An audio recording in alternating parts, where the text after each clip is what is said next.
As we just told you, one of the world's most successful hedge fund managers may have been duped by a Chinese fraud. The investor is John Paulson. The alleged fraud is at Sino-Forest, a Toronto-listed owner of Chinese timber plantations that has been accused of overstating assets and fabricating sales.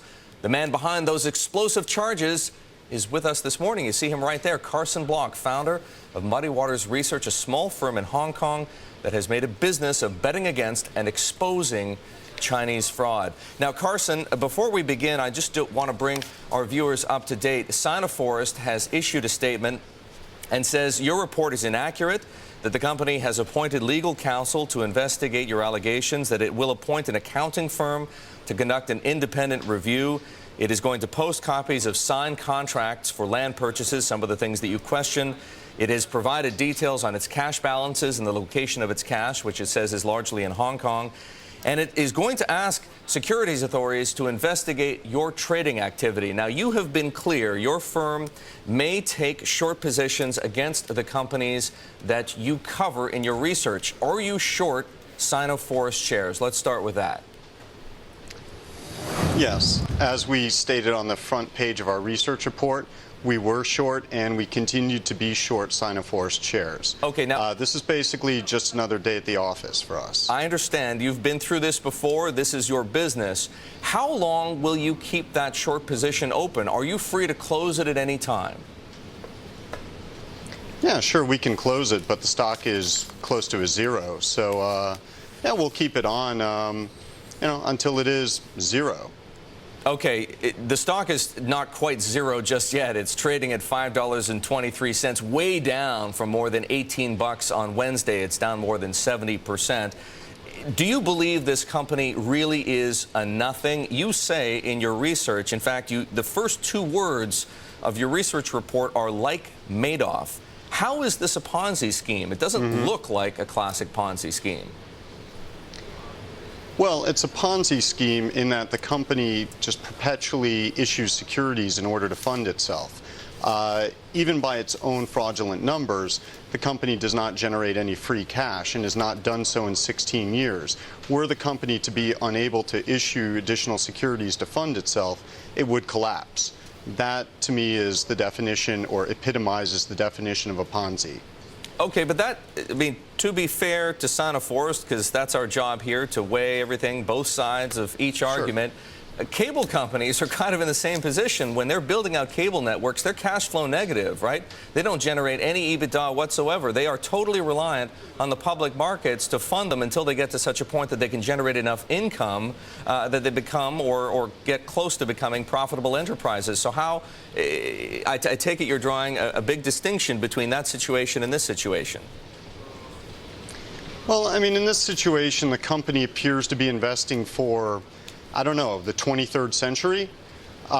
It's, again, 16 straight years burning cash, no guidance as to what the rationale is to acquire so many trees so far ahead of customer orders.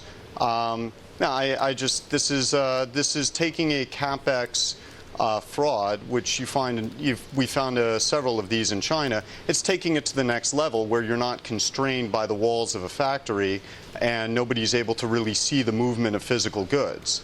So it could grow to be infinite, provided that the capital markets continue to fund it. Carson, help me to understand the commercial relationship. Does anybody pay you for the research that you produce, or do you produce it independently to justify the positions you take in the market?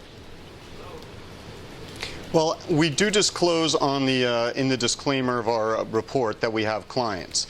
We don't comment beyond that, beyond what's in our disclaimer, other than to make it very clear that when the stock declines, we make money. It's a clear conflict of interest. Okay. Have you had any contact with John Paulson of Paulson Company, who up until April the 29th, and I believe up until June the 2nd, based on a letter he sent to shareholders, is Sino-Forest's biggest shareholder, and also perhaps Chris Davis. Davis Selected Advisors is the second largest shareholder of record as of April 29th, another highly sophisticated investor. Have you been speaking to those people since you published your report, or perhaps before you published your report? Well, I would, because I don't have either party's permission to comment, I won't comment on whether I've been speaking with them. Okay, well, that you have to understand that might leave people a little bit uncomfortable because they see the interest that two very highly sophisticated investors have in a stock and the allegations that you've raised. They would want to know what kind of contact and communication there has been between you and them. Is there nothing you can say to enlighten us on that front? Well, I mean, again, I'm happy to comment on certain things that don't involve third parties. I mean, if I had been in contact with either or both funds and they released me and allowed me to discuss that on the air, I'd be happy to do so. By the same token, I wouldn't have a problem with a fund that has been in contact with me discussing that with you. But this is not something that I've discussed, with any funds prior to appearing on TV. So I really, I'm not able to, at the risk of, at the risk of offending any of the people with whom I speak, I'm not at liberty to talk about, my relationships without their permission. Carson, I understand. One quick question before we go, and I would like to say that we'd love to have you back. This is a story that is not going to go away. What is your total potential profit here? If, in fact, Sino-Forest goes to $0 or less than $1, which is what you say in your research the company is worth, how much do you stand to make? Well, again, I mean, we don't comment on, that's more specific than we get in terms of discussing how we make money. Obviously, if the stock continues to go lower, we will make more money, but I can't be more specific than that. Carson, we'd love to have you back, as I say, on the Inside Track. The Sino-Forest story and the allegations of fraud by Muddy Waters Research, the company Carson Block right there runs in Hong Kong.